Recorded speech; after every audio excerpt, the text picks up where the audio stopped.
मुझे एक चीज बताइए, जैसे हम लोग के घर में कोई बीमार पड़ता है, भगवान न करे, अल्लाह न करे, लेकिन कोई बीमार पड़ता है, तो हम लोग क्या अपने जात वाले डॉक्टर को पहले याद करते हैं, या धर्म वाले डॉक्टर को याद करते हैं, या बेहतर डॉक्टर को याद करते हैं? आप बताइए। डेफिनेटली बेहतर। लगता है कि सर ने पूरा बात कह दिया। हाँ। भगवान न करे कोर्ट कचहरी में कोई मुकदमा हो, तो हम लोग जात वाले वकील को ढूंढते हैं, धर्म वाले वकील को ढूंढते हैं, कि बेहतर वकील को ढूंढते हैं? डेफिनेटली हमें बेहतर चाहिए। तो जब सर्दी खांसी बुखार भगाने के लिए हम बेहतर को चुनते हैं, कोई आपसी लफड़े को मतलब जीतने के लिए बेहतर को ढूंढते हैं, 5 साल के अपने भविष्य को सुरक्षित करने के लिए, ये पब्लिक को नहीं मालूम है कि हम एक विधायक को एक वोट देते हैं, उसकी ताकत क्या है। और कोरोना काल में, मंगल काल में हम लोगों ने देखा कि ऑक्सीजन सिलेंडर लेके पेशेंट जा रहे हैं अस्पतालों में, क्या व्यवस्था है, ये सोचने वाली बात। आज बिहार के लालू जी बड़े लीडर हैं अपोजिशन के। लालू जी क्या कहते हैं अपने फॉलोअर्स को, अपने चाहने वालों को, अपने समाज के लोगों को? जादव समाज के वो सर्वमान्य नेता हैं, मुस्लिम मोदी जी के डर के उनको वोट देते हैं, यही उनका कॉम्बिनेशन है। उन्होंने एक बार भी कभी ये कहा कि तमाम जादव समाज के लोग राजद को वोट दो, एक बेहतर जादव को हम मुख्यमंत्री बनाएंगे? वो कहते क्या है, तुम सब लोग हमको वोट दो, मुख्यमंत्री तो हमारा बेटवे बनेगा। तो वो जात की राजनीति कहां कर रहे हैं? वो तो बेटे की राजनीति कर रहे हैं ना, एक अच्छे पिता के रूप में अपने आप को स्थापित कर रहे हैं। और हम लोग अच्छे पिता नहीं बन रहे हैं, हम लोग अपने बेटे को स्थापित करने के लिए भी नहीं सोच रहे हैं।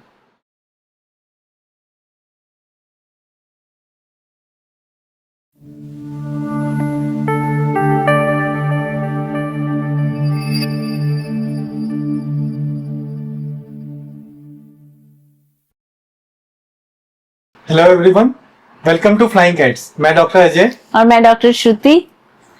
आज हम लोग एक बात करना चाहते हैं एक ऐसे व्यक्तित्व से जिनके बारे में पहले मैं ये बताऊं कि नेता कौन होता है। नेता तो हमेशा जनता के बीच में रहते ही, लेकिन संकट के बीच में जनता के बीच में जाना वो असली नेता होता है, राइट। अब चाहे बात हो 2022 में, जब हमारे सूतापट्टी के रोड को एक पूरा संघर्ष करके एक सबसे मजबूत रोड बनाना, उसे हेरिटेज साइट बनाना, या फिर सब शहर के सबसे फेवरेट वार्ड पार्षद कह लें वो रहना, 2025 में कोरोना काल में अपनी सेवा के कारण या सेवा के लिए Bharat virtual university for piece and education से डायरेक्टरेट की उपाधि मिलना, तो ये सब भी एक अच्छे लीडर की पहचान बताता है। और आज हम लोग ऐसे ही एक व्यक्तित्व के साथ बात करने जा रहे हैं। Welcome mister Sanjay Kejriwal. Welcome sir. Thank you. Ajay ji का, श्रुति जी का बहुत बहुत स्वागत है।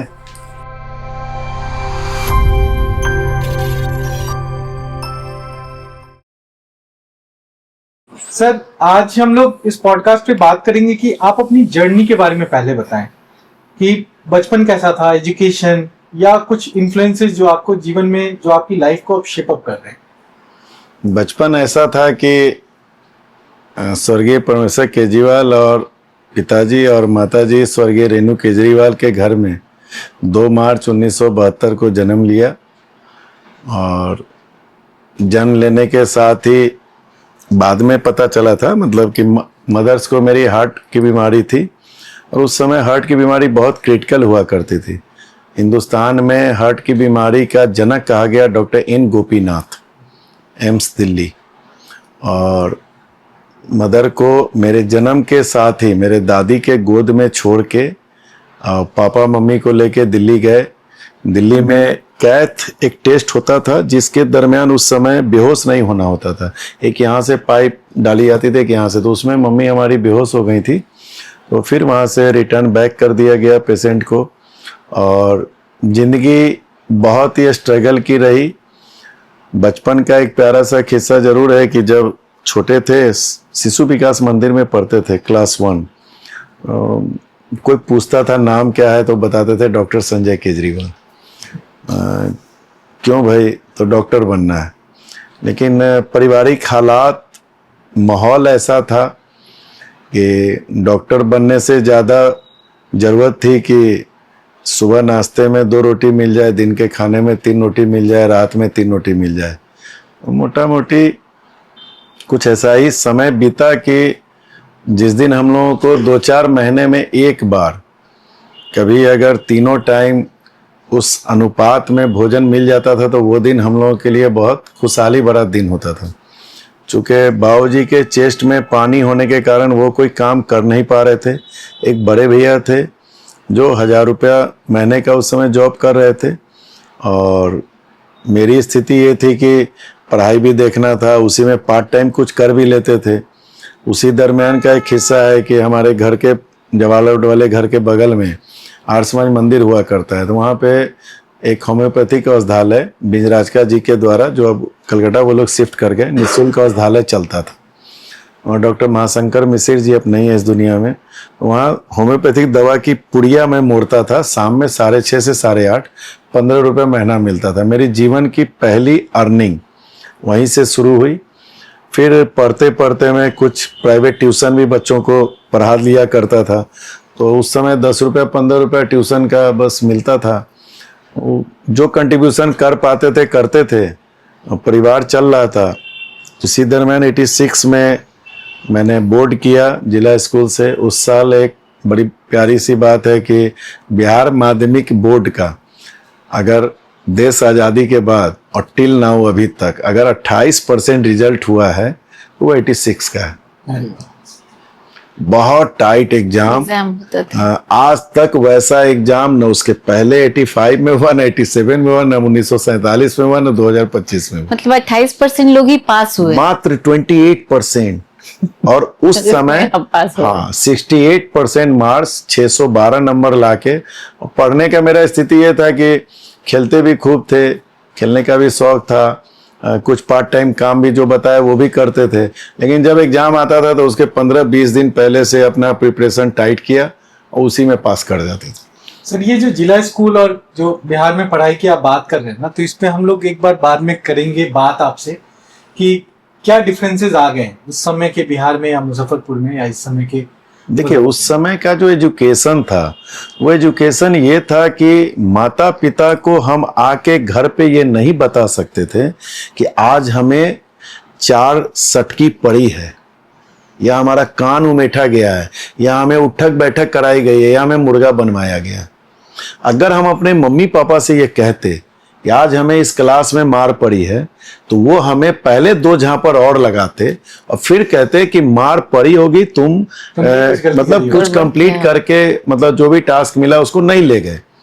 आज के समय क्या है कि हम पेरेंट्स इसके सबसे बड़े दोषी हैं। शिक्षा को प्रोफेशन बना दिया गया, एक धंधा, जिस धंधे में आपके बच्चे को कितनी ज्यादा बेटर से बेटर वो सुविधा दे सकते हैं, और हम पेरेंट्स भी उसी सुविधा के कायल हैं। अब कहाँ रह गया वो मतलब गुरु की मार, वो नहीं रह गया अब। तो आज के डेट में एजुकेशन, आप ये समझ लो कि जैसे हम लोग मॉल में या बाजार में किसी बड़े शोरूम में जाके सामान खरीदते हैं, वैसे ही हम अपने बच्चों के लिए शिक्षा खरीद रहे हैं। खरीद के ला रहे हैं। शिक्षा दिला नहीं रहे, शिक्षा खरीद के ला रहे हैं।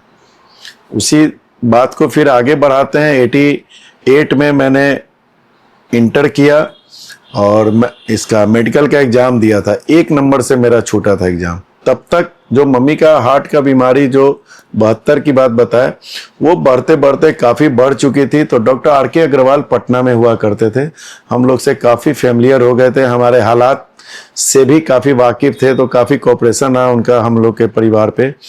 मम्मी अचार बना के उनके लिए ले आती थी, बड़ी खुश होते थे, फीस वगैरह नहीं लेते थे वो।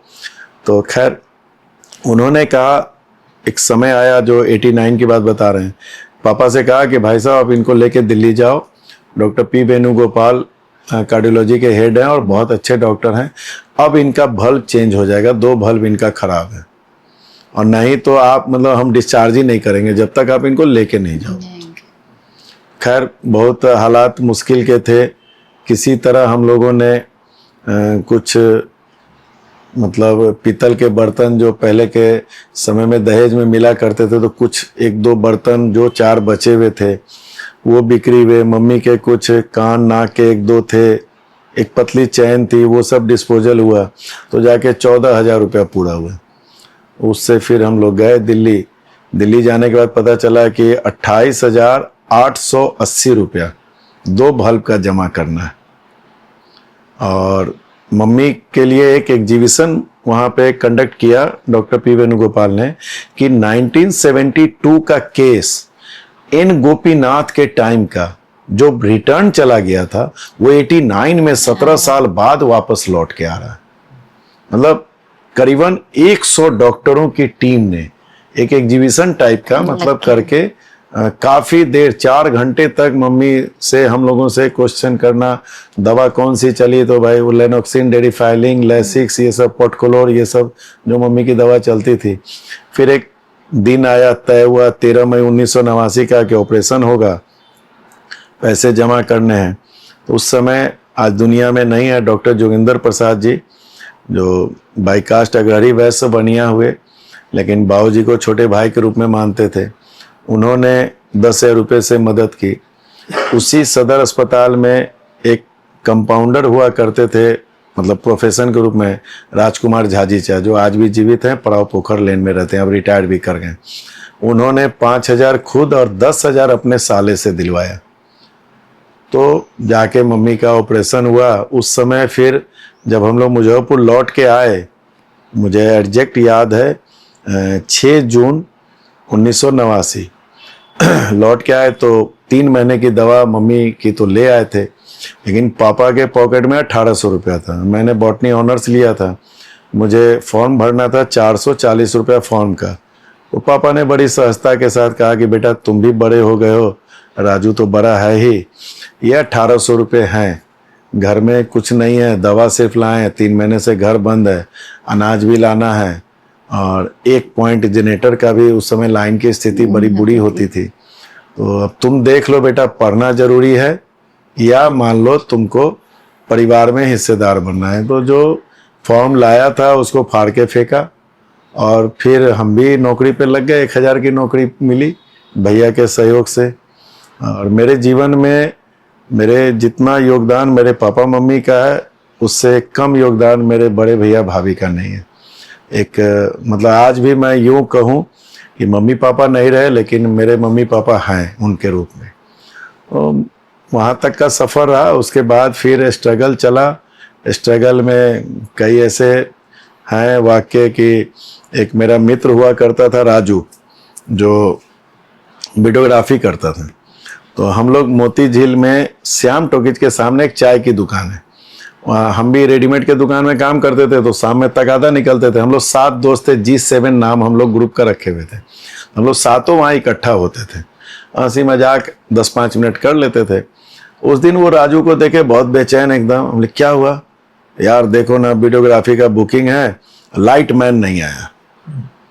तो हमने कहा कितने बजे से? यार अभी जाना है। हमने कितना पैसा देते हो लाइट मैन को? बोला 200 रुपया देते हैं।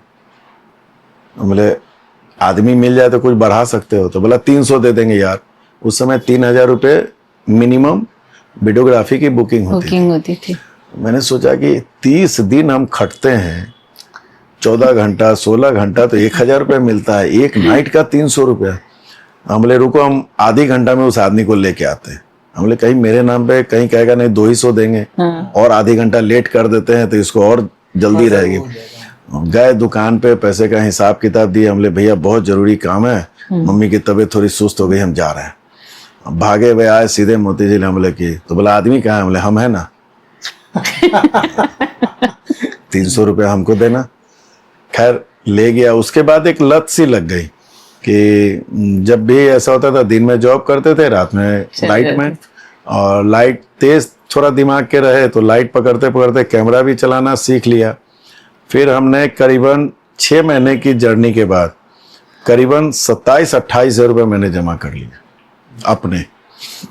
उसके बाद राजू ने हमसे कहा, पैसा उसी के पास रहता था, घर में ले जाएंगे तो पता चलेगा अगर ये पैसा कहाँ से ला रहा है। तो राजू बोला कि एक नेशनल 5 कैमरा आया है सेकेंड हैंड बिक्री का, 25,000 रुपये में दे रहा है, ले लें।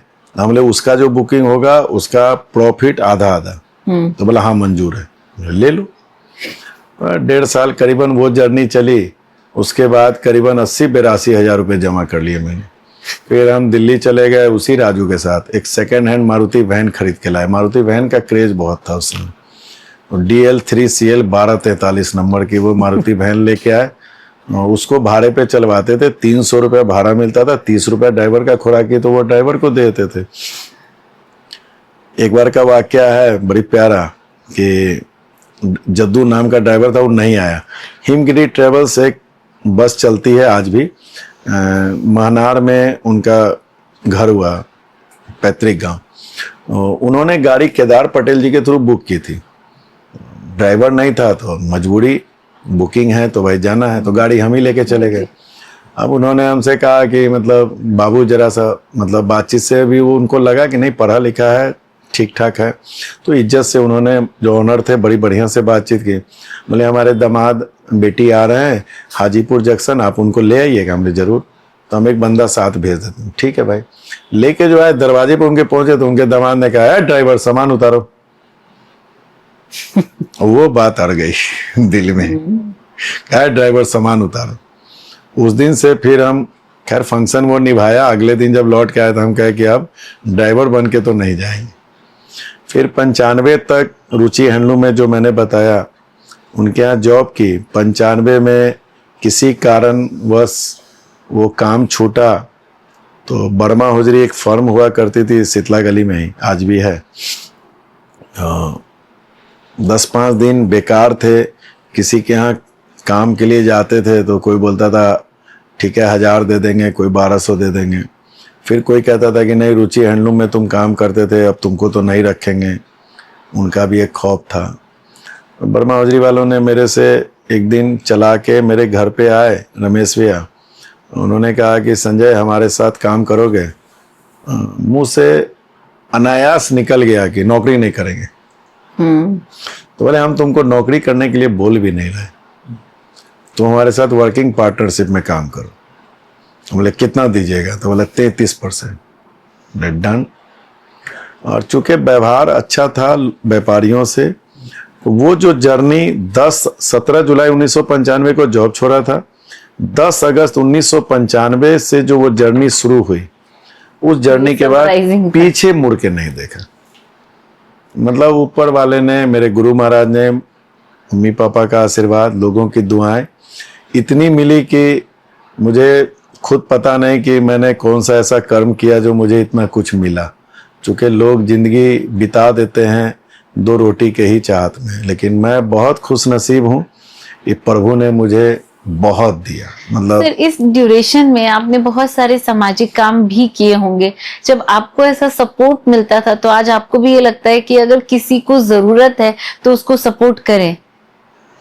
एक्चुअल में क्या होता है ना कि जैसे आप जिस परिवेश में पलोगे बढ़ोगे, और मतलब किसी भी चीज को, जैसे एक होता है सुनी सुनाई बात, एक होता है खुद से देखी भी बात, एक होता है खुद को फील की भी बात।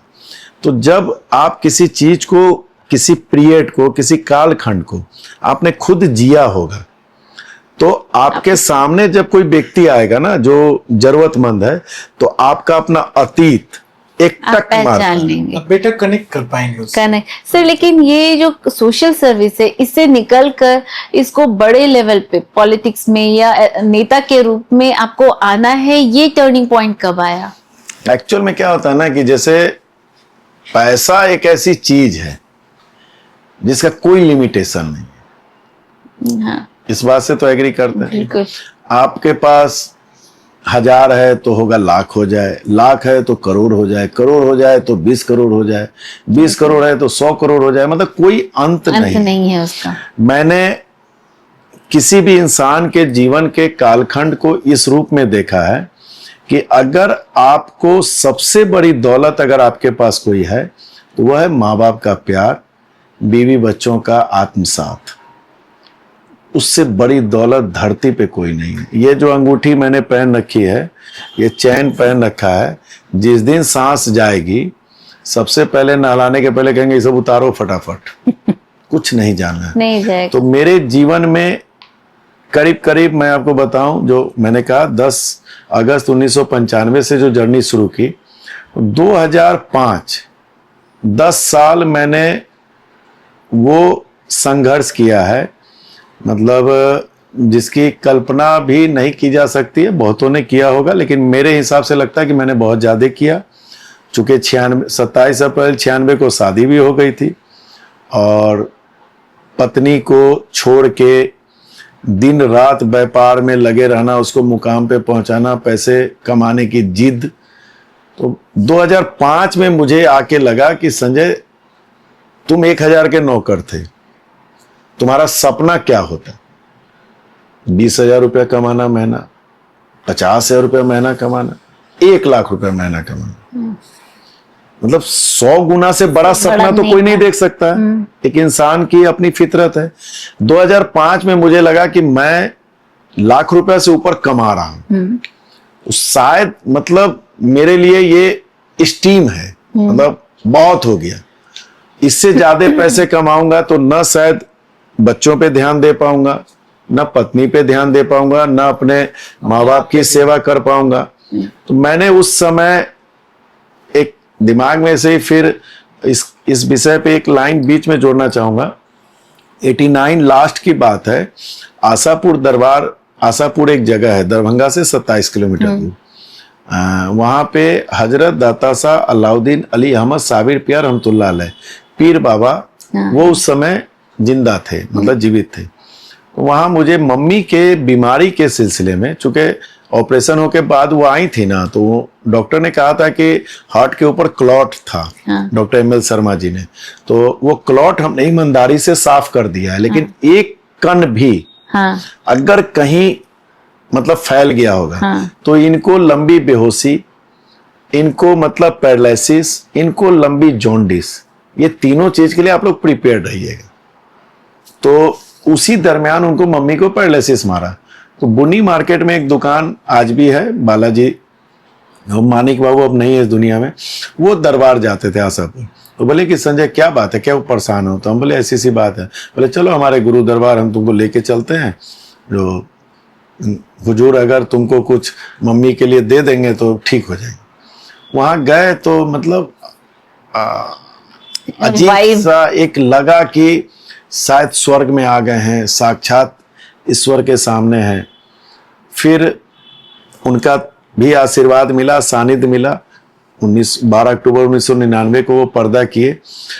उस जर्नी के बाद जैसे एक सरकार हुजूर की जितनी बातें सुनते थे हम लोग, तो वो मतलब यही कहते थे कि दौलत कुछ नहीं है, दौलत हाथ का मैल है। और एक बड़ी बढ़िया स्लोगन वो कहते थे कि मोहब्बत है तो ईमान है, ईमान है तो जिंदगी है। ये हमेशा वो कहते थे। फिर उनके 1-2 स्लोगन और हैं कि मतलब कल तक बिकने को गया था बाजार में, कोई खरीदार न मिला, आपने अपना कह के अनमोल बना दिया। तो और फिर उनके यहाँ जितने लोग जाते थे जरूरतमंद, कोई केस मुकदमा जीतने के लिए, कोई बेटा बेटी चाहने के लिए, कोई शादी बेटी का हो जाए, कोई कारोबार बढ़ जाए, तो एक अंदर से फीलिंग आने लगी। चूंकि कई ऐसे लोग थे, मान लो अब केस जमीन का चल रहा है, तो पीर फकीरों के लिए तो मतलब नहीं है जमीन करोड़ की है या लाख की है। उन्होंने समझा, दुआ कर दी, केस जीत गए वो। अब वो पहुंचे उस जमाने में मान लो 2 लाख रुपया लेके, तो गुरु महाराज ने कहा क्या है? तो हुजूर छोटा सा नजराना, भगाओ यहां से, भागो। 1 रुपया भी नहीं लिया। उन्होंने कहा कि तुम ऐसा करना, 10 गरीब को भोजन करा देना, यही मेरी फीस है। तो थोड़ा सा उनका जो एक सिखाया हुआ मतलब कहें संस्कार थोड़ा अंदर आने लगा था। तो 2005 में मुझे लगा कि नहीं, मतलब पैसा बहुत बड़ी चीज नहीं है, अब कुछ जन कमाया जाए। तो धीरे धीरे मतलब जो उस समय आर्थिक हालात थे और जो संसाधन थे, तो उससे सेवा भाव करने का एक जज्बा पैदा हुआ। और वो लत बहुत खराब लत है, अगर लग जाए, मैं समझता हूँ लोग कहता है कि शराब की लत बहुत बड़ी होती है, फिर कोई अगर मोहब्बत करने वाला मिल जाए तो वो कहेगा कि नहीं, उससे बड़ी लत मोहब्बत करने की है। लेकिन मेरा अपना मानना है कि दुनिया में सबसे बड़ी लत है कि आप किसी के काम आ सको। अगर वो लत ईमानदारी से लग गई, दिखावे की नहीं, ईमानदारी से लग गई, तो फिर आप मतलब सोच भी नहीं सकते हो, आप सब कुछ छोड़ दो। तो शायद वो बीज वहीं से शुरू हुआ। हाँ, वो मेरे गुरु महाराज की देन है, इसको कहने में मुझे कोई संकोच नहीं है। सर, आपका रोल मॉडल कौन था? ये तो उनकी बात हो गई, बाकी हमारी सोसाइटी में ऐसा कौन एक पर्सन था जो आपको इस तरफ शिफ्ट करके आगे बढ़ने के लिए, लीडर बनने के मेरे लिए? पापा। अच्छा, तो वो भी समाज सेवा या राजनीति से जुड़े थे? वो एक लाइन हमेशा कहते थे, मतलब उस गरीबी में जब वो सूता पट्टी में, वो पीरियड मैंने नहीं देखा जो मैं बोल रहा हूँ, पहला लाइन, मेघराज सत्यनारायण एक फर्म हुआ करती थी, उसमें 150 रुपये महीने की नौकरी करते थे। लेकिन जब मैंने देखा उस समय वो राजस्थान ट्रेडिंग कंपनी, राधे श्याम मोदी जी हमारे चाचा जी हम लोग बोलते थे, अब नहीं है इस दुनिया में, उनके यहाँ वो नौकरी करते थे 300 रुपये महीने की, और मम्मी का इलाज भी करना, मतलब यू जस्ट नॉट बिलीव कि मतलब जो हालात थे उसमें दाई नौकर रखने का कोई सवाल नहीं उठता है। तो पापा जो, अब बहन नहीं, तो घर में पापा खाना भी बना रहे हैं, पापा जो है मम्मी का मतलब जब हालत सीरियस हो रहा है, अब यूरिन अगर हो गया कपड़े में तो उनका कपड़ा भी चेंज कर रहे हैं, कपड़ा धो भी रहे हैं खुद से। और फिर एक लाइन वो हमेशा कहते थे कि जीवन में कुछ ऐसा करना कि अंतिम यात्रा में किसी का कान्हा दर्द नहीं हो। बहुत अच्छे। ये मतलब यहाँ जैसे सेट है, मैं देखूंगा नहीं उस चीज को, या कोई भी इंसान नहीं देख सकता है अपने अंतिम यात्रा को, लेकिन मैंने अपने पिताजी की अंतिम यात्रा देखी। उसका वाकया सुनाना जरूरी है कि मैं पापा से बहुत ज्यादा मतलब बेटा भी था, डरता भी बहुत था, लेकिन उनसे झगड़ा भी खूब करता था, मैं आर्गुमेंट भी करता था। जैसे एक वाकया है, एक समय था जो डॉक्टर जोगिंदर प्रसाद जी का मैंने कहा, चूंकि मम्मी के बीमारी के लेके पापा को डॉक्टरों से हमेशा, और हम बच्चे भी थे तो उस समय चाइल्ड स्पेशलिस्ट हुआ करते थे, जैसे अभी डॉक्टर अरुण शाह हैं, राम गोपाल जैन साहब हैं, वैसे ही उस समय डॉक्टर गोपी रमन, डॉक्टर अजीत शरण, मतलब चाइल्ड स्पेशलिस्ट में इन लोगों का कीर्ति हुआ करता था। मतलब तो डॉक्टर गोपी रमन जी उस समय दिलकेश्वर राम थे चीफ मिनिस्टर, मुझे याद है खूब बढ़िया ढंग से। डॉक्टर गोपी रमन जी 1 लाख रुपए लेके आए पापा के पास, बोले परमेश्वर, उम्र में बड़े थे, बोले परमेश्वर तुम चाहोगे तो हमको सिविल सर्जन बनवा दो। तो पापा बोले कि नहीं, हम तो जोगिंदर बाबू को वचन दे चुके हैं, तो जोगिंदर तुमको क्या देगा? बोले कुछ नहीं देगा, पैसा किसको चाहिए। और उस समय लोग पटना जो जाते थे ना, मतलब ये आपको 81-82 की बात बता रहे हैं, तो ये क्या बोलते हैं, महेंद्रू घाट, मतलब पलेजा से वो स्टीमर से जाया जाता था, भुजा खा के सतुआ बांध के लोग पैरवी करने जाते थे, मतलब खाना कहाँ मिलेगा। और पापा ने, मुझे याद है कि उनका 1 लाख रुपया लौटा दिया बिस्तर पे पड़े हुए। तो हम उनको बात की बात बता रहे हैं, उनको बोलते थे कि आपने जीवन में किया क्या? कभी कभी आर्गुमेंट करते थे, पैसा आया तो लिए नहीं, हम लोग को जो है रिश्तेदारों का पैंट शर्ट कमर मोरी ठीक करा के पहनना पड़ता है, एक हवाई चप्पल की औकात साल भर में एक की होती है, चमार से जो है उसको मुची से ठीक करा के उसको पहनते हैं, अपने भी जो है फटा हुआ धोती कुर्ता पहनते हैं, पैसा आता है तो फ्री में दरिया दिली करने चल जाते हैं। बोले कि बेटा जैसे ठीक है, तुम भी जो, जब बच्चे बड़े होते हैं तो फादर भी उतना डांटते कम है। उन्होंने एक ही चीज कहा कि कोई बात नहीं, समय आएगा तो पता चलेगा। समय आया, वो यही दशहरे का पीरियड जो भी बीता है, पहला कलश स्थापन का दिन था, वही हथिया नक्षत्र महाराज मेहरबान, फादर को कैंसर हुआ था, मतलब स्टूल के रास्ते में, तो 7 महीने के अंदर ही उन्होंने अपनी जिंदगी त्याग दी। लेकिन हम दोनों भाई बड़ी खुश नसीब हैं, मेरी भाभी, मेरी वाइफ भी बड़ी खुश नसीब है कि इन दोनों ने, मम्मी 5 साल रही ऑन बेड, कोई दाई नहीं थी हम लोग के यहाँ, मतलब पैसा आने के बाद की बात बता रहे, दोनों बहुएं मम्मी की सेवा की। दिन भर में आप लोग समझ सकते हो कि वो लेसिक्स खाने से 7-8 बार यूरिन 10 बार होना, लेकिन उसके बाद भी फिर पापा को जो महावीर कैंसर में जो उनका ये हुआ, वो रेडिएशन, उसमें काफ़ी चमड़ा वगैरह जल गया था, तो उनको स्टूल स्वतः हो जाता था। तो पापा बेड पे ही रहते थे। बॉम्बे भी ले गए थे सुल्तान प्रधान के पास, तो उन्होंने भी यही कहा था कि लाइफ है नहीं, जो भी लाइफ है बहुत शॉर्ट है, बहुत शॉर्ट, जितनी सेवा कर सकते हो उतनी सेवा करो। तो दोनों भाई ड्यूटी बांध के, चूंकि कारोबार भी देखना था, सेवा करते थे। एक दिन वो दिन आया जब पापा ने रात में खाना नहीं खाया। तो भैया रात में सोते थे पापा के पास। तो भैया ने कहा पापा से कि खाना नहीं खाइएगा तो फिर अच्छी बात है, हम नहीं सोएंगे। उन्होंने कहा कि कल से तुमको सोने की जरूरत भी नहीं पड़ेगी। और उसी समय रात में 10 बजे के आसपास बारिश शुरू हुई। उस समय जो टीवी पे न्यूज आती थी अखबारों में, तो यही आया कि अगले 72 घंटा तक जो है कंटिन्यू ऐसे ही बारिश होगी। और अगले दिन में 2 बजे उन्होंने प्राण त्यागा। एक फिल्मी स्टाइल है, दोनों बहुओं को ऐसे हाथ पकड़ाया। फिर मम्मी अलाइव थी, मम्मी को बोला कि देखो हम जा रहे हैं, एक वचन देना कि घर अलग नहीं होना चाहिए, दोनों बहू एक साथ ही रहेगी, और अगर अलग तुम लोग होगी तो हम नाराज हो जाएंगे। तो खैर पापा मतलब बोले या फिल्मी स्टाइल में ऐसे प्राण त्यागे। हम लोग दोनों भाई दुकान पे, टेलीफोन का मतलब मोबाइल का भी जमाना आ ही गया था, खबर गई, भागते भागते आए। उस समय जवाहरलाल रोड काफी नीचा हुआ करता था, मतलब इतना पानी लग जाता था। और बारिश इस रूप में बरस रही थी कि इतना पानी घर के दरवाजे पर।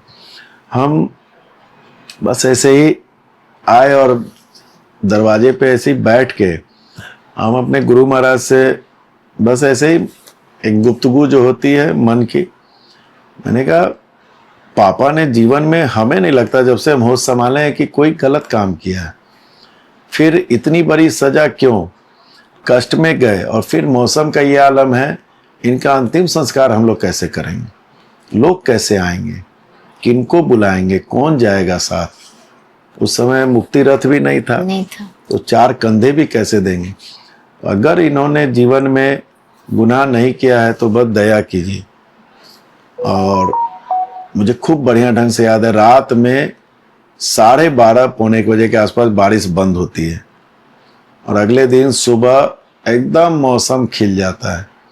और जब पापा की अर्थी निकली दरवाजे से, तो मुझे याद है हम लोगों के घर से करीबन 300 मीटर आगे भारत जलपान होटल एलाइट पड़ता है, तो पापा की अर्थी थी होटल एलाइट के पास और पिछला पोर्शन था हमारे घर जवाहरलाल रोड में।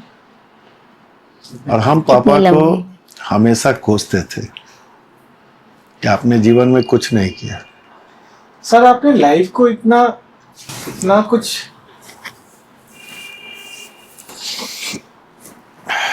सर, वो कुछ चीजें ऐसी होती है जो किसी के जाने के बाद एहसास दिलाती है कि वो चीज हमारे लिए कितनी बड़ी थी। और शायद वही पर्सन थे आपको जो, सर बिजनेसमैन तो बहुत है, पैसे वाले लोगों की भी कोई कमी नहीं है हमारे शहर में, मगर उसको छोड़कर इस समाज सेवा में घुसना और उसको और बड़े रूप में करना, ये डिसीजन कुछ ही लोग ले पाते हैं। शायद वो देकर गए आपको, ये बड़ा काम कर गए। हाँ सर, आप राजनीति में आ गए हैं, आपको क्या लगता है, आपने तो जीवन को नजदीक, बारीकी और कठिनाई का समय, अच्छा समय, सारा कुछ देखा है। तो बीइंग अ पॉलिटिशियन नाउ, आप जब पॉलिटिक्स में आएंगे, लॉ मेकिंग में आएंगे, तो आपको क्या लगता है कि आप किस तरीके से रोजमर्रा की प्रॉब्लम को सॉल्व कर पाएंगे, मुजफ्फरपुर की रोजमर्रा प्रॉब्लम से कैसे कनेक्ट हो पाएंगे? देखिए, जैसे 2017 में वार्ड 20 की सम्मानित जनता ने जैसे मुझे मौका दिया सेवा करने का, अपना आशीर्वाद दिया। मैं आपको सर एक बात बताऊं कि इस बात को तो आप मानते हो कि आज के समय में सरकारी विभाग में करप्शन है, जनप्रतिनिधि करप्ट है, कॉन्ट्रैक्टर्स भी बेचारे करप्ट होने पे मजबूर हैं, हो जाते हैं, मतलब हर जगह सारा सिस्टम हिला हुआ है। लोचा ही लोचा है। उसके बावजूद भी you just not believe, now present 1157 घर हैं वार्ड 20 में। मैं आपको कभी कहूंगा कि जिस दिन आपकी इच्छा हो, वार्ड 20 के मुस्लिम बस्ती में हो, दलित बस्ती में हो या व्यवसायिक बस्ती में हो, आप किसी भी बस्ती में, मतलब झुग्गी झोपड़ी से लेकर महल तक, किसी भी घर में आप जाओगे, वार्ड 20 में किसी काम के लिए घूस नहीं देनी पड़ती जो निगम से रिलेटेड है।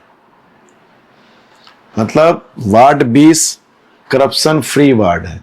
पहली चीज, वार्ड 20 में जो ठेकेदार काम करते हैं उनको भय होता है कि काम अगर खराब होगा तो पेमेंट नहीं होगा।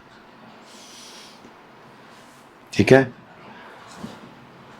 मैंने एक एक्सपेरिमेंट करके देखा, एक छोटा सा चीज, और फिर इंसान को अपने एराइवर हो विचारों से या दलों के रूप में उनसे सीखना चाहिए। मोदी जी ने 2014 में जब मोदी जी आए, उनके पास क्या था? एक गुजरात मॉडल।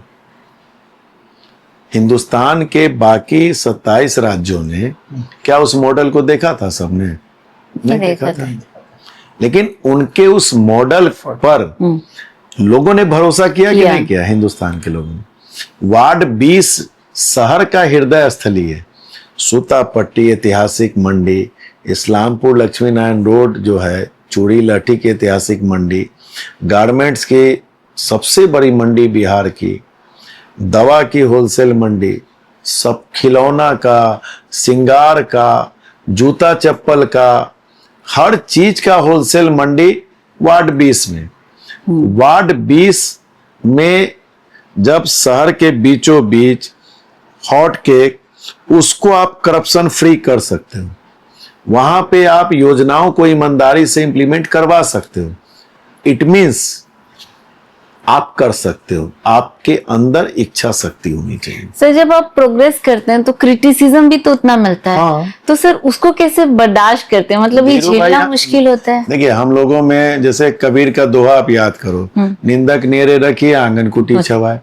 एक किसी अंग्रेज ने, नाम नहीं मालूम है चूंकि कम पढ़े लिखे हैं, एक criticiser is the best friend of your life. और फिर नाउ प्रेजेंट अभी इस हमारे भारत देश के एक टाइकॉन आदरणीय धीरू भाई अंबानी जी ने अपनी जीवन गाथा में लिखा है, कोई पीठ पीछे तुम्हारी चर्चा करे, समझो तुम्हारी तरक्की हो गई।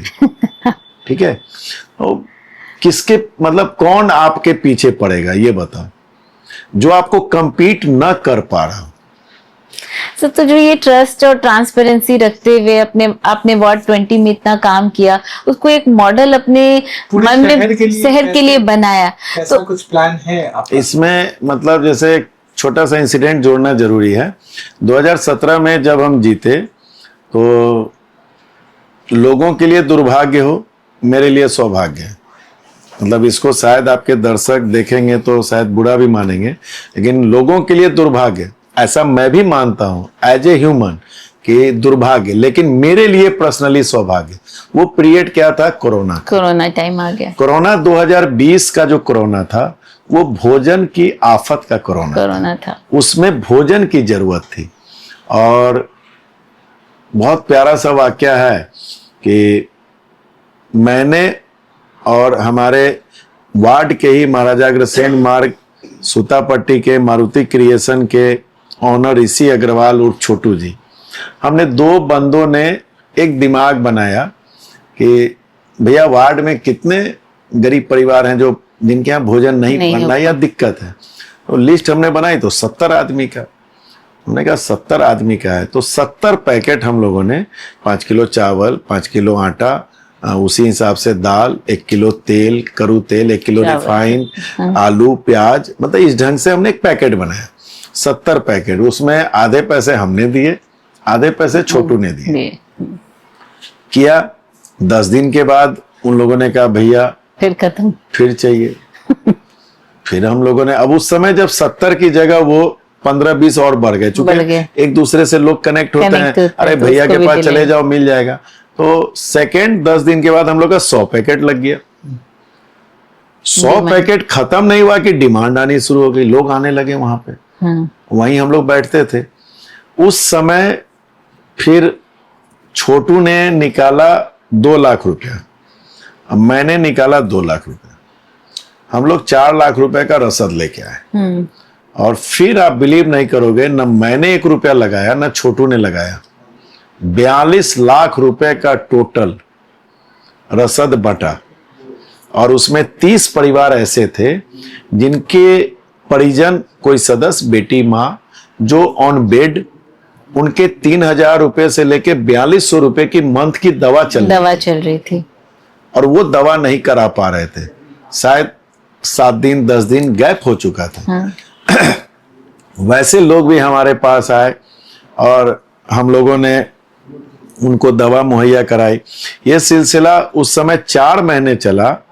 उस रेस्ट जो मैंने कहा पैसा, जितने भी इस शहर के बड़े बिजनेसमैन थे, मेरे वार्ड इंक्लूड, मैं सुबह वो जॉकी का पजामा और टी शर्ट पहन के और गले में एक माइक टांग के लोगों को जागरूक करता था। घर से निकलोगे तो जरूरी हो तो निकलना, घर के अंदर जाओगे हाँ सैनिटाइज करना, ये सब जागरूकता करता था।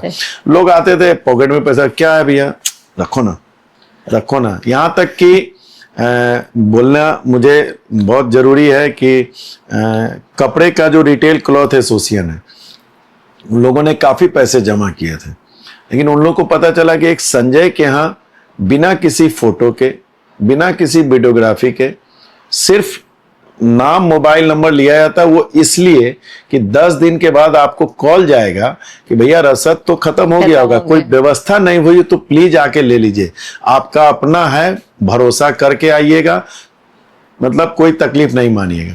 उस दरमियान हम लोगों ने कई काम किए 20 में। मतलब किसी के घर में कोई IAS IRS अफसर है, दिल्ली बॉम्बे रहता है, उनके फादर इन लॉ या फादर मदर यहाँ रहते हैं, उनको दवा वहां से वो भेजते थे। अब वो दवा नहीं मिल पा रही है, वो किसी अपने IPS मित्र को कह रहे हैं यार कोई मुजफ्फरपुर में ऐसा बंदा बताओ। वो टेलीफोन करते, संजय जी ऐसे कहा, बोले भैया दवा प्रिस्क्रिप्शन भेजिए, दवा पहुंचा दिया। तो हमको लगता है उसी समय आपको लत लग गई। नहीं, वो लत तो पहले से लगी। उस दरमियान चूंकि 2 मिनट और बताऊंगा, बड़ी मजेदार वाकया है।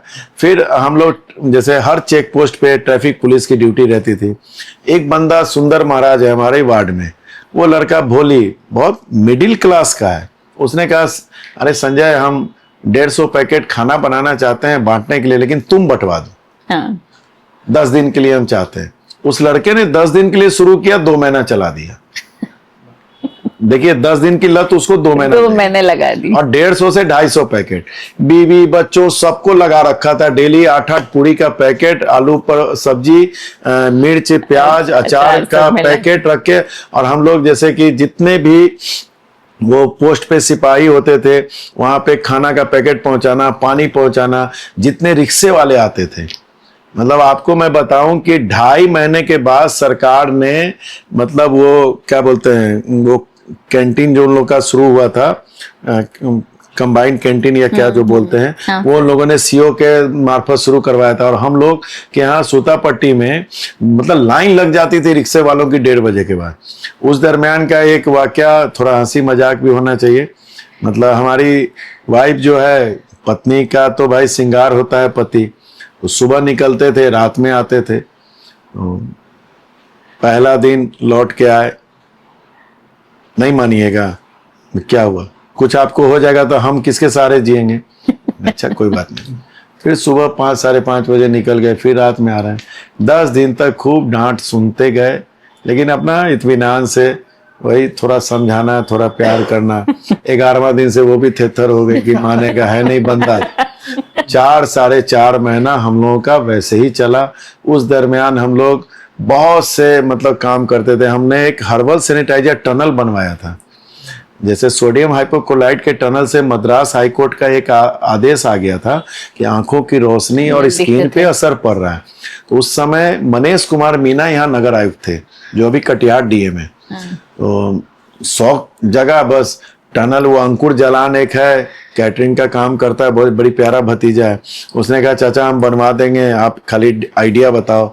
मेरे आइडिया पे उसने बनवा दिया, पानी की टंकी उनकी सब बैठा दी। अब पता चला सोडियम हाइपोक्लोराइड तो डाल नहीं सकते। मनीष कुमार मीना सर से मैंने कहा सर कैसे होगा, आप ही को उद्घाटन करना है। तो बोले संजय जी हर्बल सैनिटाइजर आप बना सकते हो, आपके पास मैं हुनर है, मैं बता देता हूँ। हमने क्या सर? तो बोले 1 लीटर पानी में 100 ग्राम नीम का पत्ता, 100 ग्राम नींबू का पत्ता और 25 ग्राम फिटकिरी आप डाल दो। जब आधा पानी बच जाए उसको आप 1 लीटर पानी में मिला दो, आपका वो हर्बल सैनिटाइजर हो जाए। और यू जस्ट नॉट बिलीव कि उस समय एक और व्यक्ति का चर्चा करना लाजमी है, मोहन भैया का, मोहन अग्रवाल का, जो मेरे बड़े भैया के मित्र भी हैं। उनका आयुर्वेदिक का दुकान है। तो हम सोच रहे थे भाई चलो नींबू का पत्ता तो मंगवा लेंगे, मान लो नीम का पत्ता भी मंगवा लेंगे, फिटकिरी भी मान लो जाएं लेने के लिए वो भी ले आएंगे। लेकिन अब इतना बड़ा कंटेनर, गैस चूल्हा, मतलब हर चीज की परेशानी, मतलब कहाँ से इतना उबालेंगे? डेली हमको 50 लीटर 100 लीटर चाहिए। तो हम मोहन भैया के पास गए फिटकिरी लाने के लिए। बोला तू क्या करोगे फिटकिरी की? हम बोले कि ऐसे ऐसे हर्बल सैनिटाइजर बनाना है। बोले तुमसे बनेगा क्या पागल? तुम ऐसा करो, तुम हमको नींबू का पत्ता और नीम का पत्ता तुम हमको ला के दो, हम तुमको हर्बल सैनिटाइजर बना के देंगे। वो गैलन में डेली जो है हमको 50 लीटर वो देते थे। और आपको हकीकत बता रहा हूँ, उस समय आपको ये क्या बोलते हैं, मनीष कुमार मीना डीएम थे, जयंत कांत सर उस समय एसपी थे और डीएम आलोक रंजन घोष, ठीक है। ये लोग आते थे उस टनल में अपने आप को सैनिटाइज करने के लिए। और सुबह सब्जी की भीड़, सब्जी मंडी में लोग आते थे। टावर पे हम लोग का सब्जी मंडी अच्छा लगता है। जितने लोग, सब लोग टनल से होके जाते थे, इतना मतलब सुकून मिलता था। और वो मैंने बताया कि 42 लाख रुपया कहाँ से आया मुझे नहीं पता। सर एक शुरुआत की जरूरत है। हाँ, फिर 2021 का जो कोरोना था, वो कोरोना था मौतों का। उसमें 2 चीज की जरूरत थी, अंतिम संस्कार के संसाधन की और ऑक्सीजन की। उस समय मोदी जी कहते हैं ना आपदा में अवसर, तो कई प्रोफेशन के करप्ट लोगों ने, मैं ये नहीं कहूंगा सभी लोगों ने, कई प्रोफेशन से रिलेटेड करप्ट लोगों ने रियल में आपदा को अवसर बनाया। जैसे किसी की मौत हो गई प्रशांत में, अब उस डेड बॉडी को डिस्पोज, मतलब अंतिम संस्कार करवाने के लिए 50,000 रुपए का पैकेज लेते थे ये एम्बुलेंस वाले। कई उस चीज से रिलेटेड जो भी व्यक्ति, मैं सबकी बात नहीं करता, लेकिन कईयों ने उसको यूज कमाई का जरिया बनाया। उसको मैं पर्दे में ही कहना चाहता हूं। लेकिन उस समय लकड़ी की व्यवस्था करना, उस समय फूस की व्यवस्था करना, उस समय ऑक्सीजन सिलेंडर की व्यवस्था करना, एक डेड बॉडी को जलाने के लिए 20 किलो वो पतली वाली लकड़ी की जरूरत पड़ती है। हम लोग के रेडीमेड गारमेंट्स लाइन में वो पेटियां आती हैं, या फिर जो शीशे का जो काम करते हैं उनके यहाँ आती है। उस समय वेद एंड कंपनी, कृष्णा टॉकीज के पीछे एक है शीशे वाले, हमारे जितने गारमेंट्स वाले थे सब लोगों ने लकड़ियां दी फ्री में। एक एक दिन में 40-40, 42-42 बॉडी जलती थी। और यू जस्ट नॉट बिलीव कि आम की लकड़ियां कम पड़ गई सारे, मतलब जैसे टिम्बर वाले जो है वो बंद। उस समय ये लेप्रोसी मिशन के पास एक टिम्बर वाले हैं हरीश जी करके, उन्होंने कहा कि मैंने कांटेक्ट करके पता लगाया, तो उन्होंने कहा कि जितनी लकड़ी ले जाना है ले जाओ, लेकिन अपनी गाड़ी संजय लेके आओ, अपने से उठा के ले जाओ। बोले पैसा? बोले ले जाओ यार, जिंदा रहेंगे पैसा ले लेंगे। और उस समय विवेक रंजन मैत्रेय आ गए थे नगर आयुक्त, उन्होंने मेरे एक डिमांड पे 2 मुक्ति रथ, इसमें संजय गोयनका जी, तिरुत ऑटोमोबाइल वाले का भी जिक्र करना जरूरी है। चूंकि भाई सरकारी काम है, सरकारी आदेश तो हो गया। पूर्व उस समय के तत्कालीन महापौर सुरेश कुमार जी का योगदान को नहीं भुलाया जा सकता है। मतलब ये कुछ लोग पार्ट रहे हैं उसके, जो हीरो हैं। मतलब गाड़ी भाई ठीक है, निगम को उधार कोई नहीं देना चाहता, वो भी लॉकडाउन का पीरियड। तो संजय गोयनका जी ने कहा संजय देखो हम तुमको गाड़ी देंगे, पेमेंट अगर तुम जितने दिन बोल दो नहीं आएगा तो हम तुमसे समझेंगे, हम निगम में नहीं जाएंगे। फिर हमारे परिवार के एक, मैं यूं कहूं कि रोल मॉडल अभी भी जीवित हैं, डॉक्टर रमेश केजरीवाल जी। उनके योगदान को नहीं भुला सकता हूं। उन्होंने मतलब जितना कॉपरेट किया वो एक पिता से बढ़ के कॉपरेशन है। फिर अमर बडी मेकर वाले अमर सिंह जी, उन्होंने गाड़ियां बनवा दी, 2 गाड़ियां, और मेयर सुरेश कुमार जी का योगदान कि निःशुल्क, मैंने कहा कि निःशुल्क चलनी चाहिए। और शहरी क्षेत्र नहीं, अगर हमें रूरल क्षेत्र में भी अगर होगा तो कोरोना काल तक निगम की गाड़ी रूरल क्षेत्र में भी जाएगी। मतलब तेल भी निगम खर्च करेगा, ड्राइवर भी निगम का, दोनों गाड़ियों पे निःशुल्क लिखवा दिया गया, जो आज तक चल रही है। लकड़ी वालों ने फूस, एक उस समय टाउन थाना के प्रभारी थे ओम प्रकाश जी, जो भी गया जी में पोस्टेड हैं, वो जब यहाँ थे सोनपुर में, तो बातचीत हमेशा होती थी। तो मैंने उनसे, आपको मालूम है, हम लोग को सबको मालूम है कि हिंदू संस्कृति में फूस की जरूरत होती है मुखाग्नि देने के लिए। अब फूस खत्म, फूस कहाँ से आएगा? तो दियारा इलाके से ही आएगा। तो मैंने ओम प्रकाश भैया से कहा, भैया देखिए ना, काफी परेशानी हो रही है। जो आप बोल रहे थे सोनपुर लालगंज रहे हैं, तो आपका कोई वहाँ परिचित? बोले अरे बहुत है, विनय सिंह है हमारा जिला परिषद है वहाँ का। हमने बात कीजिए ना उससे। उस बंदे ने 1 पिकअप फूस भेज दिया। मैंने कहा ड्राइवर को हम 500 रुपया दे रहे हैं कि भैया खाना वाना खा लेना, पैसा तो फूस का ओम प्रकाश जी से पूछ के देंगे। ड्राइवर 1 रुपया लेने को तैयार नहीं। फिर 1 हफ्ते के बाद एक गाड़ी की और जरूरत पड़ी, तो मैंने ओम प्रकाश भाई से कहा भाई उनसे पैसे पूछिए कि पैसे मतलब जैसे वो ले लें। तो उधर से वो ये जवाब दे रहे हैं कि भैया संजय जी से कहिए सारा पुण्य वही कमाएंगे। ये वही, जब इंटेंशन प्योर होता है ना सर, तो मेरे को लगता है कि सारे लोग एक एक करके जुड़ते जाते एक ऐसा सर मौका आया था कृष्णा टॉकीज के पीछे, माधुरी परिहार, मुझे याद है, वो टीचर थी और उनके हस्बैंड एक्सपायर कर गए हुए थे, बैंक में थे, उनके 2 छोटे बच्चे और mother in law on bed. मैंने खैर प्रभु की लीला ऑक्सीजन की व्यवस्था करवाई थी और उसी के कहने से, लेकिन वो प्राण त्याग देती है। उस समय मुक्ति रथ नहीं था। और पिक्चर में जैसे हम लोग नहीं देखते हैं कि बीच में कोई मतलब हीरो विलेन लड़ रहा है और चारों तरफ से रेलिंग पे खड़ा होकर लोग देखते हैं, तो कृष्णा टॉकीज के पीछे साईं मंदिर वाला कभी आप जाके एरिया देखिएगा तो बीच का एक प्लॉट काफी खाली है, मतलब काफी चौड़ा है और चारों तरफ मकान है। मतलब माधुरी परिहार की लाश अंदर पड़ी है। सारे लोग, मुझे टेलीफोन भी किया उसी में से एक ने, किसी ने, लेकिन सब अपने रेलिंग पे खड़े। उस समय हम लोगों को चूंकि थोड़ा मेडिकल से और मम्मी पापा 2, चूंकि आज बहुत सी बीमारी आ गई, लेकिन उस जमाने में तो कैंसर, हार्ट, यही सबसे बड़ी बीमारी, तो हॉस्पिटल का भी चक्कर और काफी रहा था। तो एक मतलब मेडिकल से लगाव वाली भी बात थी। और फिर मैंने तुरंत डीएम को टेलीफोन किया, तो बोले हम मर्चरी वाहन भेज देते हैं, उसमें किट भी हम भेज देते हैं, रैपिड किट भी, आप करवा लीजिएगा। तो हमने देखा भाई स्टाफ भी आएगा। अब नसीम नाम का ड्राइवर लेके चला आया गाड़ी लेके। हाँ सर कहाँ हो? मैं पीछे आ जाओ। तुम अकेले आए हो? कहाँ? ना बोले बॉडी कैसे पैक होगा? तो सर आप चलो साथ।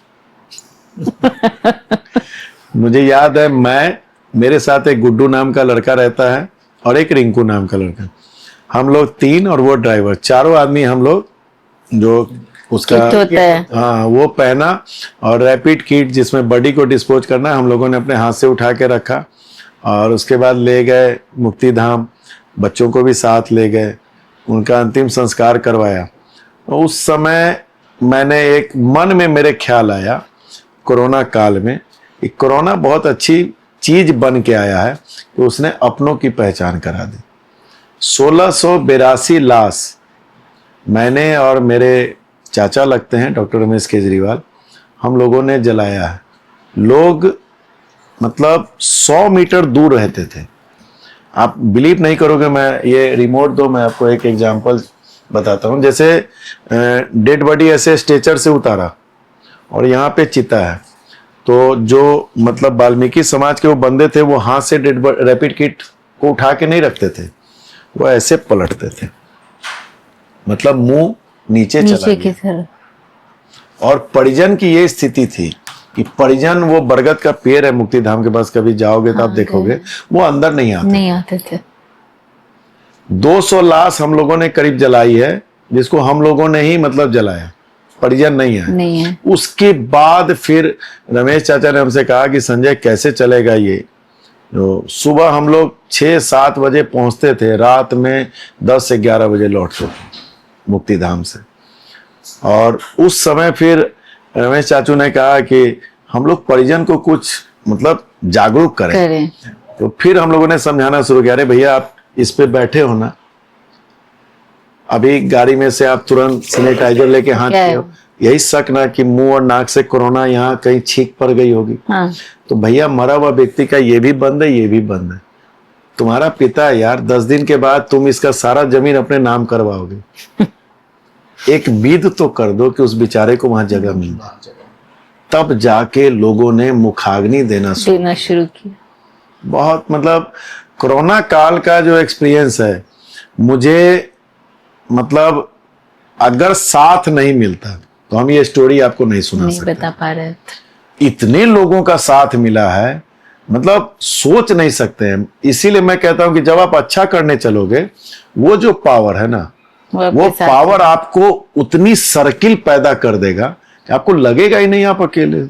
सर आपकी इतनी अनकही कहानी सुने, हम अंत में मैं ये जानना चाहता हूँ, अभी आप जिस विचारधारा से जुड़े हुए हैं सर, उन्होंने भी बहुत सारे ऐसे पॉइंट्स उठाए जो कि कभी लगता ही नहीं था कि बहुत इंपॉर्टेंट है, जैसे पलायन, माइग्रेशन। तो सर मुजफ्फरपुर के लिए अगर आप ऐसे कुछ टॉपिक्स या ऐसे कुछ आपके पॉइंट्स मन में हो जो कि कभी हम लोगों ने ध्यान नहीं दिया, देखो सैनिटेशन, सफाई, करप्शन, पढ़ाई, ये तो सब लोग ही समझ रहे हैं, लेकिन ऐसा क्या पॉइंट आपको लगता है कि मुजफ्फरपुर में बदलाव करने की जरूरत है और आप उस पर काम करेंगे? देखिए मुजफ्फरपुर में जैसे अगर आइएगा तो उसमें तत्कालिक और दीर्घकालिक दोनों प्लान पे आपको काम करना होगा, लेकिन काम करने की इच्छा शक्ति होनी चाहिए। तत्कालिक आपको ये करना होगा कि जो अभी तत्काल हमारे शहर की प्रमुख समस्या है वह है वाटर लॉगिंग। अभी आपने एक दिन की बारिश में वार्ड 46 रामबाग मोहल्ले में आदर्श लोक कॉलोनी में 2 प्यारे बच्चे किसी परिवार के, राजा और आदर्श, उम्र 8 साल, बारिश के पानी में डूब के मर गए। यह है 21वीं सदी का मुजफ्फरपुर, जहां के जनप्रतिनिधि अपने आप को बनाने में मस्त हैं, लेकिन 2 माओं की कोख सुनी हो गई, 2 आंगन के चिराग बुझ गए, उसकी चिंता नहीं। उस आदर्श लोक कॉलोनी से क्या निगम को होल्डिंग टैक्स नहीं जाता है, कि यूजर टैक्स नहीं जाता है, कि पानी का टैक्स नहीं जाता है? फिर वो रोड आज तक क्यों नहीं बनी थी? प्रश्न है, जवाबदेह कौन? एक नजीर तो पेश करना होगा ना, कि आप जात धर्म के नाम पे, अगर आप पिछड़ा के नाम पे, अमीर गरीब के नाम पे आप वोट ले लेते हो, लेकिन आप 5 साल करते क्या हो? और अगर इस तरीके की घटना हो, हम तो एक, अगर उस रूप में कभी आए, हम तो एक कानून बनाएंगे कि जनप्रतिनिधियों के ऊपर 302 का हत्या का मुकदमा दर्ज होना चाहिए। तब समझ में आएगा कि किसी दूसरे के घर का बच्चा नहीं, अपना बच्चा, ये दर्द याद दिलाना होगा। तो वाटर लॉगिंग एक बहुत बड़ी समस्या है, जाम की हमारे शहर में बहुत बड़ी समस्या है। हमारे शहर में आज 21वीं सदी में महिलाएं अगर किसी मार्केट, मतलब जैसे किसी मार्केटिंग करने के लिए निकले तो यूरिनल टॉयलेट की व्यवस्था नहीं है। वेंडिंग जोन एक बहुत बड़ी समस्या है, कि लोग कहते हैं कि मतलब सड़क रोड जाम है इसलिए कि फुटपाथ पे दुकानदारों ने दुकान लगा रखी। कौन व्यक्ति चाहता है कि नाले के ऊपर दुकान लगाना? कोई खुश है लगा के? नहीं। आपने कभी उसके पुनर्वास स्थापन की व्यवस्था की? कोई प्लान नहीं है आपके पास। सिर्फ यहाँ पे पिछले 30 सालों से जो राजनीतिक हुई है, वो राजनीतिक यही हुई है कि अगड़ा आया तो पिछड़ा अगली बार आ गया, पिछड़ा आया तो अगली बार अगड़ा आ गया। धर्म के नाम पे 2014 के बाद, उसके पहले अगड़ा पिछड़ा के नाम पे वोट ले लेना है। हमारे शहर का एक रेलवे ट्रैक है, जो रेलवे स्टेशन का, वो बहुत पहले से मैं आपको बताऊं कि ट्रैक इस पार और ट्रैक इस पार की राजनीतिक चलती है, अब वो भी खत्म हुई है। एक विजन वाला व्यक्ति इस शहर को चाहिए, जो एक ही बार 5 साल के लिए बने, लेकिन कुछ करके जाए, कीर्ति स्थापित करके जाए। हमारे शहर के जनप्रतिनिधियों में अगर हम लोग याद करें तो जौहर साहब ने कीर्ति छोड़ी। आज दूरदर्शन टावर है तो उनकी देन है, आज कांटी एनटीपीसी धुआं दे रही है तो उनकी देन है, आज आईडीपीएल बिला इंडस्ट्रीज अगर डेवलप है तो उनकी देन है। दिया उन्होंने। स्वर्गीय रघुनाथ पांडे जी, आज एसकेएमसीएच मेडिकल कॉलेज देन है उनकी, कई अन्य शिक्षण संस्थाएं देन है उनकी। यहाँ के नेताओं को एक बीमारी लग गई है, और ये तमाम नेताओं को है, पूरे बिहार वासियों को एक बात समझा दी गई है कि विकास का पैमाना क्या है, तो रोड नाला, पुल पुलिया, फ्लाईओवर, और साल में 1-2 ट्रेन मिल जाए दिल्ली, कलकत्ता, अहमदाबाद, बॉम्बे के लिए, बस खुश है बिहारी। आप देखिए, इस चीज को आप समझिए, मैं जो बात बोलने जा रहा हूं। आदरणीय मोदी जी पूरे देश के प्रधानमंत्री हैं कि नहीं है? गुजरात में 26 सांसद हैं, बिहार में 2014 में मोदी जी के नाम पे वोट पड़ा, लोकसभा में 31 सीट आया, मतलब गुजरात से 5 ज्यादा। 2019 में 39 सीट आया, मतलब गुजरात से 13 ज्यादा। 2024 में सबसे कम 30 सीट आया, लेकिन गुजरात से 4 ज्यादा। लेकिन इंडस्ट्रीज कहां लग रही है? गुजरात। नई सिटी कहां बस रही है? गुजरात। लेक सिटी कहां बस रही है? गुजरात। और बिहार में जब वो आते हैं तो मैं आपको 2-3 बात बता रहा हूं, जो आपको आगे अगर पॉलिटिक्स से रिलेटेड कभी डिबेट होगी आपकी तो उसमें आपको मजा आएगा, कि बिहार में उनके 2-3 भाषण बड़ी लोकप्रिय भाषण। भाइयों बहनों, 5 किलो अनाज मैं आपको मुफ्त खिला रहा हूं कि नहीं, मैंने गैस सिलेंडर दिया कि नहीं। और फिर एक भाषण ये भी दे देंगे, भाइयों बहनों, मैंने सहरसा से एक वंदे मातरम ट्रेन अहमदाबाद के लिए चला दी है, अब आप श्रमिक भाइयों को आने जाने में दिक्कत नहीं होगी। मोदी जी गुजरात में ये भाषण दीजिए ना कि 5 किलो अनाज मुफ्त खिलाते हैं। 80 करोड़ से बिहार में तो नहीं है, पूरे हिंदुस्तान के 2800 राज्यों में है। अन्य राज्यों के भी विधानसभा चुनाव 14 के बाद अभी तक हुए हैं, सबके हुए होंगे करीब करीब। कहीं एक भाषण सुना दीजिए 2020 के बाद, चूंकि 2020 के बाद अनाज फ्री हुआ है, किसी राज्य का एक भाषण सुना दीजिए बिहार के अलावा जो उन्होंने कहा हो कि हम 5 किलो अनाज मुफ्त खिला रहे हैं, गैस का सिलेंडर मुफ्त दे रहे हैं, एक ट्रेन चला दिए हैं पटना के लिए, तुम श्रमिक भाइयों को जाने में दिक्कत नहीं होगी। उनको भी मालूम है कि बिहार के लोगों को रोड नाला, पुल पुलिया, एगो ट्रेन, अब 5 किलो अनाज दो। लेकिन हमारे पढ़नेता आदरणीय प्रशांत किशोर जी ने 2 अक्टूबर 2022 भितरवा आश्रम से जब शुरुआत की, यही अलख उन्होंने 5800 गांव में जगाया कि तुमको 5 किलो अनाज मुफ्त चाहिए या तुम्हारे बेटे के लिए 10, 12, 15 हजार की रोजगार की व्यवस्था चाहिए, तुमको जात चाहिए कि तुम्हारे बेटे के लिए शिक्षा चाहिए। आपको समय लगेगा, लेकिन बहुत मतलब अच्छी बात बता दूं, बहुत बड़े दार्शनिक प्लेटो, उन्होंने क्या कहा याद कीजिए, गरीबी भगाने के सिर्फ 3 रास्ते हैं। पहला, शिक्षा।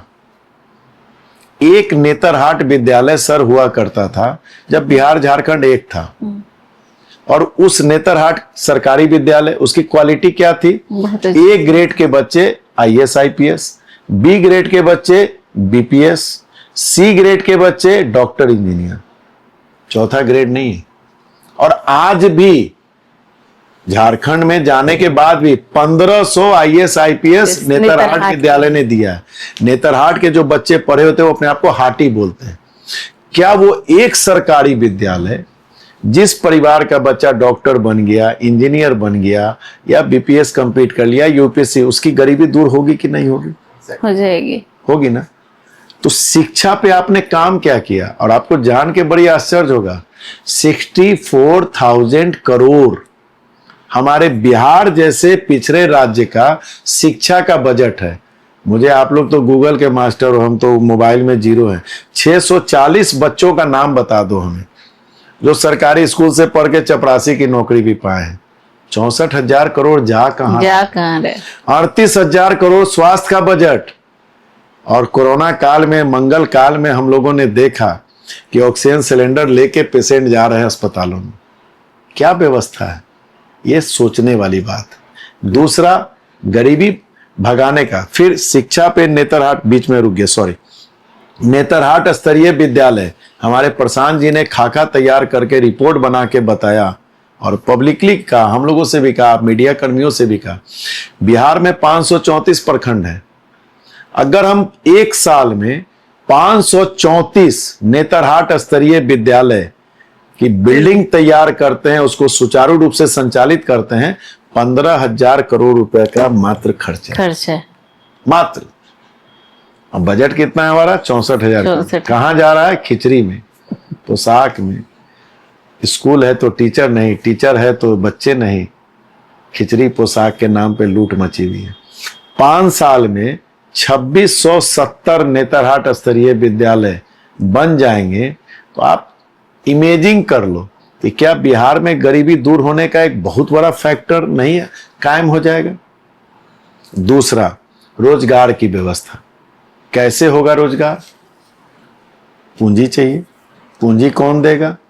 प्राइवेट महाजन तो 5, 7, 10 रुपए सैकड़े ब्याज पे देंगे, उससे तो व्यापार आप कर नहीं सकते हो।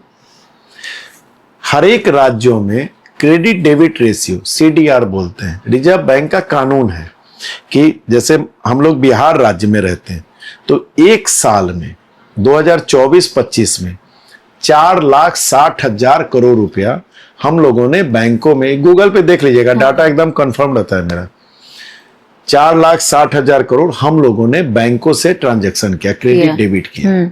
तो रिजर्व बैंक का कानून क्या कहता है कि जिस राज्य में जितना वहां के निवासियों ने बैंक से ट्रांजैक्शन किया, क्रेडिट डेबिट किया, उसका मिनिमम 70% उस राज्य के निवासियों को ऋण के रूप में बांटना है।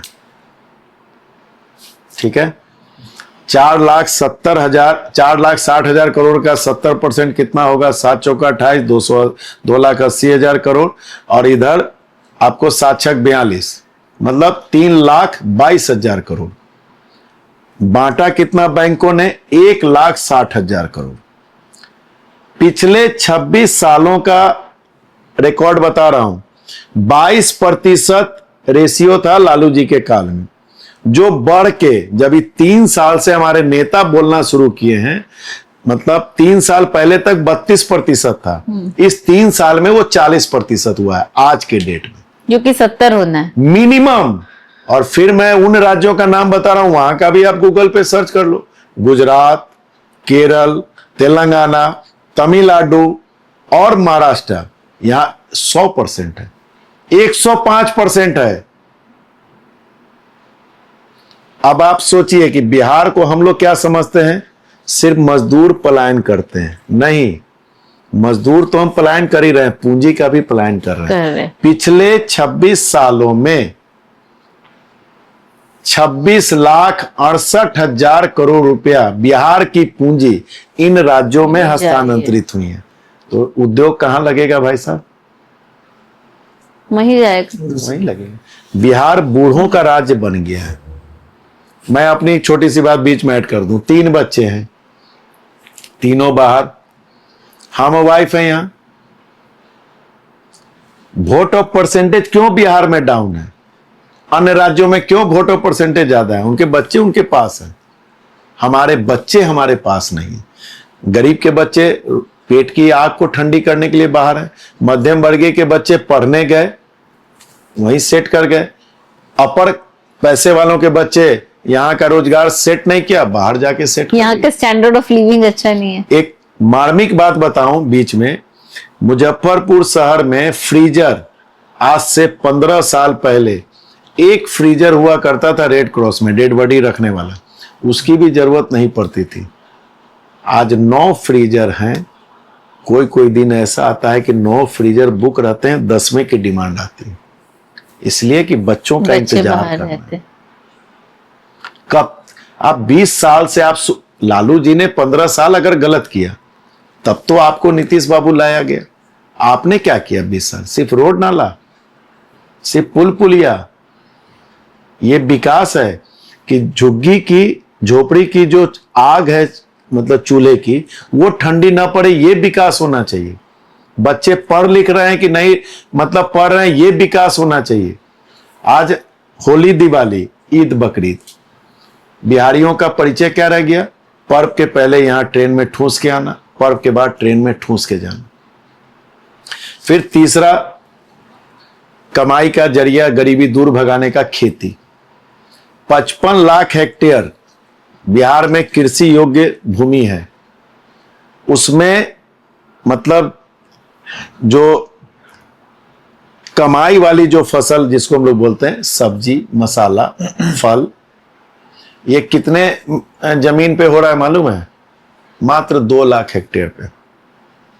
55 लाख से 2 लाख 55 लाख हेक्टेयर टोटल कृषि के लायक जमीन है। लेकिन कमाने वाली खेती एक्चुअल में क्या है कि एक गेहूं की फसल एक होती है, मक्के की फसल एक होती है, लेकिन सब्जियां, फल, मसाले, ये मतलब एक साल में आप उस खेत में 3-3, 4-4 फसल कर सकते हो। इसको कमाने वाली खेती कही जाती है। मात्र 2 लाख हेक्टेयर पे कोई भी राज्य विकसित तब करेगा जब उसका अन्नदाता किसान मजबूत होगा। और जो अन्य राज्य हैं, पंजाब वगैरह कह लो, हरियाणा कह लो या गुजरात कह लो, उनके यहां जो खेती की टोटल जमीन है उसका करीब करीब 40% जमीन कमाने वाली खेती में इन्वॉल्व है वहां के किसान। हमारे यहाँ कभी उस पर ध्यान दिया? हमारे यहाँ सरकार इस बात पे ध्यान देती है, बाढ़ आ गया 6,000 रुपया दे दो उसको मुआवजा, किसान खुश, नेताजी भी खुश। कितना? 50 लाख लोगों को 6-6 हजार रुपया दे दिया, खुश। ये कब तक चलेगा? कब हमारे बच्चे हमारे पास रहेंगे? आज 2020 के चुनाव का टोटल डाटा निकाल लेना। किसी राजनीतिक दल के पास शिक्षा मुद्दा नहीं था। मुद्दा क्या था? नीतीश जी क्या बोलते थे? नीतीश जी ये कहते थे, 15 साल वाला शासन याद है ना जी? कुछ था जी? औरतें रात में निकलती थी जी सूरज ढलने के बाद, बस खाली लालू का डर दिखा के सत्ता हासिल करनी है। न रोजगार मुद्दा था, न शिक्षा मुद्दा था, न कमाने वाली खेती मुद्दा थी। बात को गौर कीजिए। न विपक्ष के पास मुद्दा था। विपक्ष के पास क्या मुद्दा था कि नीतीश जी ने सृजन घोटाला किया, उसका जांच होना चाहिए। आज आप देख लीजिए महागठबंधन का भी मुद्दा क्या है? शिक्षा, रोजगार, पलायन रोकना और किसानों को खेती कमाने वाली बनाना। यह मुद्दा कैसे आया? जन स्वराज की ताकत। आप जन स्वराज की ताकत को इस रूप में देखिए। 19 साल 10 महीने से नीतीश बाबू, बीच का 7-8 महीना मांझी जी का छोड़ दीजिए तो मुख्यमंत्री हैं। 2005 में भी 400 रुपया पेंशन था। अभी जुलाई महीना से 1100 रुपया कैसे होगी? जन स्वराज की ताकत कि जन स्वराज आ जाएगा, इसको रोकने के लिए 700 रुपया एक साथ बढ़ा दो। 7 पैसा नहीं बढ़ाया 19 साल 9 महीने में, और एक साथ 700 रुपया बढ़ गया। ये यही मोदी जी हैं, जो नीतीश जी हैं, जो कहते थे बिजली कहीं फ्री देने का चीज है जी। 125 यूनिट बिजली फ्री दे दी। जातीय जनगणना कराई 2023 के विधानसभा में। इन्होंने कहा था, जो इन्हीं के जातीय जनगणना के रिपोर्ट के आधार पे, कि 94 लाख बेरोजगार परिवार हैं बिहार में। इन्होंने घोषणा की सदन के पटल पे कि 2 लाख रुपए की सहायता प्रत्येक परिवार को दी जाएगी। 50 लाख दलित परिवार चिन्हित हुए। इन्हीं के मतलब सर्वे के आधार पे, इन्हीं का सरकारी तंत्र, और उसमें इन्होंने कहा कि प्रत्येक परिवार को 3 डिसमिल दिया जाएगा। 2 साल तो मोदी जी बीत गया, एक परिवार को 2 लाख रुपया दिए क्या? एक दलित परिवार को 3 डिसमिल दिए क्या? अभी इन्होंने क्या किया, 2,70,000 महिलाओं को स्वावलंबी बनाने के लिए 2,10,000 रुपया इन्होंने तय किया देने का। और क्या देखिए दिमाग है कि 10,000 रुपया तो अभी दे दो, ठीक है, 10,000 में ये अपने व्यापार को प्रफुल्लित कर देंगे, तो 6 महीने के अंदर आकलन करके इनको हम 2 लाख रुपए और देंगे। सर ये बताइए 10,000 रुपए में कौन सी दुकान खुलेगी जो 6 महीने में इतनी बढ़ जाएगी, उसको आप 2 लाख रुपया दीजिएगा? चाय, कचरी, पेजवा, यही ना सब्जी की ठेली लग सकती है, वो बेचारा क्या 10,000 रुपया में बढ़ोतरी कर लेगा कि 2 लाख मिलेगा? तो पहले नेता 500, 1000, 2000 का लिफाफा देके वोट खरीदते थे। नीतीश मोदी को लगा कि इस बार बिहार में कुछ होने वाला नहीं है, तो इन्होंने 10,000 रुपया उन माताओं बहनों को दे के खाते में वोट खरीदने का, सरकारी पैसे से, हम ही लोग के टैक्स के पैसे से। लेकिन इस बार माताएं बहनें बिकने वाली नहीं है, उनको अपना बेटा यहीं चाहिए बिहार में। आज बिहार की बहनों की विडंबना, कुछ बातें हैं दर्द स्वरूप, जिसको सुन लीजिए। रक्षाबंधन का एक डाटा मैं आपको देता हूं, आप पता लगा लीजिएगा। जितनी राखियां 30 साल पहले बिकती थी, 30 साल में जनसंख्या कितनी बढ़ी है इसको सोच लीजिए। 30 साल बाद उससे आधी राखी बिक रही है। पता लगा लीजिए क्यों। 1 करोड़ जो बिहार वासी जो बाहर रोजगार करने के लिए गए हुए हैं, 10, 12, 15, 18, 20,000 की नौकरी कर रहे हैं, 10,000 रुपया खर्चा करके एक दिन के लिए राखी बंधवाने कोई आएगा अपनी बहन से? ये दर्द है। जब प्रशांत जी ने इन दर्दों को उठाया तो अब इन लोगों को रेवड़ियां बांटनी शुरू हो गई। मैं तो ये कहता हूं कि प्रशांत जैसा नेता हर कालखंड में पैदा होना चाहिए, जो लोगों को बताए। सर एक मैसेज हम चाहते हैं आप लोगों के लिए बोले कि उनको क्या बदलना है कि हमारा बिहार बदले, उनकी क्या सोच बदलनी चाहिए जो हमारा बिहार बदले। बहुत सारे लीडर्स हैं, आप हैं सर, और भी कई सारे पार्टीज से हैं, पर जब तक हम खुद नहीं बदलेंगे हमारी जगह नहीं बदलेगी। मुझे एक चीज बताइए, जैसे हम लोग के घर में कोई बीमार पड़ता है, भगवान न करे, अल्लाह न करे, लेकिन कोई बीमार पड़ता है, तो हम लोग क्या अपने जात वाले डॉक्टर को पहले याद करते हैं, या धर्म वाले डॉक्टर को याद करते हैं, या बेहतर डॉक्टर को याद करते हैं? आप बताइए। डेफिनेटली बेहतर। लगता है कि सर ने पूरा बात कह दिया। हाँ। भगवान न करे कोर्ट कचहरी में कोई मुकदमा हो, तो हम लोग जात वाले वकील को ढूंढते हैं, धर्म वाले वकील को ढूंढते हैं कि बेहतर वकील को ढूंढते हैं? डेफिनेटली हमें बेहतर चाहिए। तो जब सर्दी खांसी बुखार भगाने के लिए हम बेहतर को चुनते हैं, कोई आपसी लफड़े को मतलब जीतने के लिए बेहतर को ढूंढते हैं, 5 साल के अपने भविष्य को सुरक्षित करने के लिए, ये पब्लिक को नहीं मालूम है कि हम एक विधायक को एक वोट देते हैं, उसकी ताकत क्या है। आपके जानकारी के लिए बता दूं कि जब हम एक वोट विधायक को देते हैं, 3,16,000 करोड़ के मालिक को, 1 साल के मालिक को चुनते हैं। कैसे? 122 विधायक मिलके ही चीफ मिनिस्टर चुनते हैं। तो 1 साल का बजट हमारे राज्य का 3,16,000 करोड़। जब हम सांसद को चुनते हैं तो 45 लाख करोड़ के राजा को 1 साल का चुनते हैं, जो अभी मोदी जी। तो आपके घर की सब्जी, आपके घर का दूध, या आपके बच्चों को स्कूल पहुंचाने पड़ोसी ले जाता है, या आप खुद करते हैं? खुद ही करते। मुजफ्फरपुर को सुधारने या बिहार को संपूर्ण परिवेश मिले, तो बिहार को सुधारने कोई कलकत्ता से, बॉम्बे से लोग आएगा? आपका अपना होना चाहिए। मैसेज उसके पास ताकत, मैसेज ये है हर बिहार वासी को, जात धर्म से ऊपर उठ के। हाँ, जात हमको चाहिए, मैं बोलता हूं, पब्लिकली भी बोलता हूं कि जात हमें चाहिए। कहां चाहिए? बहू लाएंगे तो प्रयास करेंगे जात वाली, दामाद लाएंगे तो प्रयास करेंगे जात वाला।